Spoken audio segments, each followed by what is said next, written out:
नमस्कार। एक primary school teacher की दुनिया आखिर होती कैसी है, इसे समझने के लिए हम कोई लंबी चौड़ी रिपोर्ट नहीं पढ़ेंगे, बल्कि हम जासूसी करेंगे सिर्फ एक वेब पेज की सुर्खियों में। चलिए देखते हैं कि कुछ हेडलाइंस हमें एक टीचर की असल जिंदगी के बारे में क्या-क्या बता सकती हैं। तो हमारी पड़ताल का पहला सुराग है ये हेडलाइन। यहाँ पर जनगणना के बदले अर्जित अवकाश मंजूर। पहली नज़र में ये एक आम सी सरकारी खबर लगती है, लेकिन रुकिए, ये एक लाइन एक टीचर के काम की उस पूरी दुनिया का दरवाज़ा खोलती है जिसके बारे में शायद हमने कभी सोचा भी नहीं। और यहीं से पहला सवाल खड़ा होता है, जनगणना। एक टीचर का काम तो पढ़ाना है ना? तो फिर जनगणना में उनकी ड्यूटी का क्या काम? क्या उनका काम सिर्फ क्लासरूम तक ही नहीं है? यही वो सवाल है जो हमें आगे ले जाएगा। तो अब बात करते हैं शिक्षक के इस दूसरे काम की। ये जनगणना वाली हेडलाइन कोई अकेली चीज नहीं है। ये तो बस एक इशारा है उन अनगिनत जिम्मेदारियों की तरफ जो सीधे सीधे पढ़ाने से नहीं जुड़ी हैं, लेकिन एक टीचर को निभानी पड़ती हैं।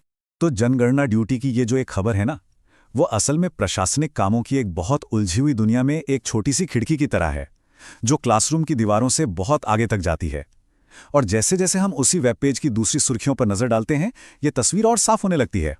मतलब ये सिर्फ एक एक्स्ट्रा काम नहीं है, ये प्रशासन का एक पूरा का पूरा भार है, और वेब पेज की बाकी हेडलाइंस इस बात को और भी पुख्ता करती हैं। तो उस पेज पर और क्या-क्या था? शिक्षकों के गैर शिक्षण कामों की एक लिस्ट ही मिल गई।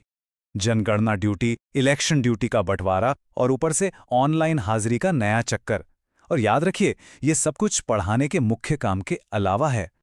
एक सुर्खी में ये शब्द आया, प्रगणक।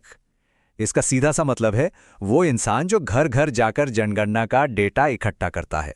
ये जानना जरूरी है क्योंकि अगली सुर्खी इसी से जुड़ी हुई है। और देखिए, बात सिर्फ काम की नहीं है, बल्कि उसके बंटवारे की भी है। ये हेडलाइन देखिए, ड्यूटी आवंटन में भारी गड़बड़ी, वरिष्ठ शिक्षकों को बनाया प्रगणक। मतलब जो अनुभवी और सीनियर टीचर्स हैं, उन्हें भी ऐसे कामों पर लगाया जा रहा है जो शायद उनके तजुर्बे का सही इस्तेमाल नहीं है। हमारी पड़ताल का अगला पड़ाव है व्यवस्था से संघर्ष। क्या होता है जब एडमिनिस्ट्रेटिव सिस्टम ही टीचर्स के लिए एक नई चुनौती बन जाए?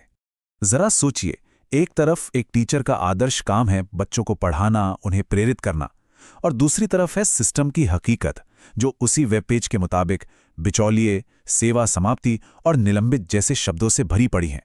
कितना बड़ा विरोधाभास है ये। सिस्टम की रुकावटों का एक अंदाजा इस हेडलाइन से मिलता है।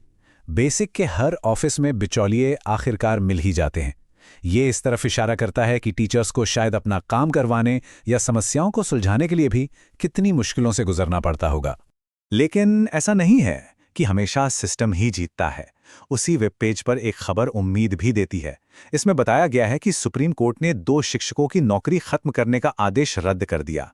मतलब सिस्टम को चुनौती दी जा सकती है और इंसाफ मिल सकता है, पर आवाज उठाने की एक कीमत भी होती है। एक और सुर्खी बताती है कि एक असिस्टेंट टीचर को BEO यानी ब्लॉक एजुकेशन ऑफिसर पर कुछ कहने के लिए सस्पेंड कर दिया गया। यह दिखाता है कि आवाज उठाने में व्यक्तिगत जोखिम भी कितना है। अच्छा, इन सब प्रशासनिक उलझनों से निकलकर वापस क्लासरूम में चलते हैं, लेकिन यहां भी सब कुछ शांत नहीं है।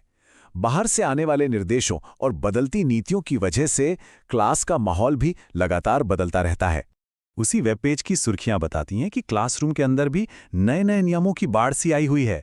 अब हेडमास्टर को भी पढ़ाना पड़ेगा, रोज नई प्रार्थनाएं शुरू करनी होंगी। एक राज्य में तो टीचर एलिजिबिलिटी टेस्ट ही बंद हो गया, और ऑनलाइन हाजिरी तो अब जरूरी है ही। सोचिए, एक टीचर को रोज कितने बदलावों के साथ तालमेल बिठाना पड़ता है। तो इन सारे दबावों को एक साथ देखने के बाद हम अपने विश्लेषण के सबसे अहम सवाल पर आते हैं। इन सब चीजों का पढ़ाई लिखाई की क्वालिटी पर आखिर क्या असर पड़ता है?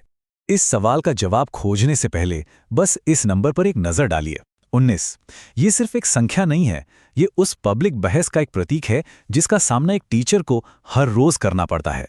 ये नंबर आया है इस सनसनीखेज हेडलाइन से, 2 करोड़ वेतन लेके 19 बच्चों को पढ़ा रहे गुरुजी। अब ये खबर कितनी सच है कितनी नहीं, वो एक अलग बहस है। मुद्दा यह है कि एक तरफ टीचर प्रशासनिक बोझ से दबा है और दूसरी तरफ समाज में उसके काम को लेके इस तरह का दबाव भी है।